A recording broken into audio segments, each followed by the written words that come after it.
This is YNN on the agenda.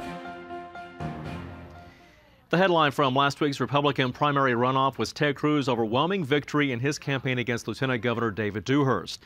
But YNN's Harvey Kronberg takes a look at some of the less obvious cross-currents underneath the headlines.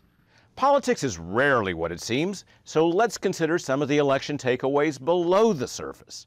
Ted Cruz's stunning victory over Lieutenant Governor David Dewhurst was wrapped in Tea Party rhetoric and certainly benefited from a network of Tea Party volunteers. But Cruz had virtually no coattails. Tea Party types won a congressional race and a handful of Texas House races, but they were not so significant in most others. Pro-public school groups arguably had a better night down ballot than the Tea Party. You wouldn't have known it from the runoff, but Texas Republicans are generally pleased with their state government. Unlike Congress, our legislature has a high approval rating.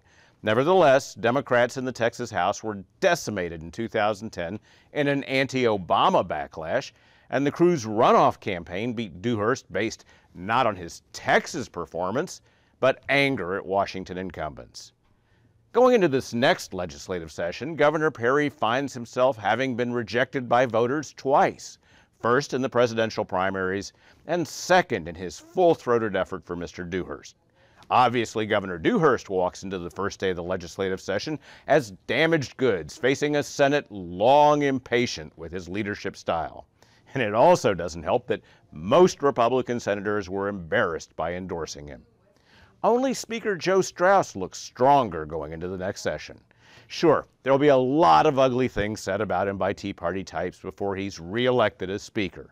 But this freshman class includes newbies with a history of actual governing and business leadership in their communities. They're less likely to be bullied by the blogosphere than last session's freshmen. Finally, I'm betting that Attorney General Greg Abbott runs for governor whether or not Governor Perry seeks re-election.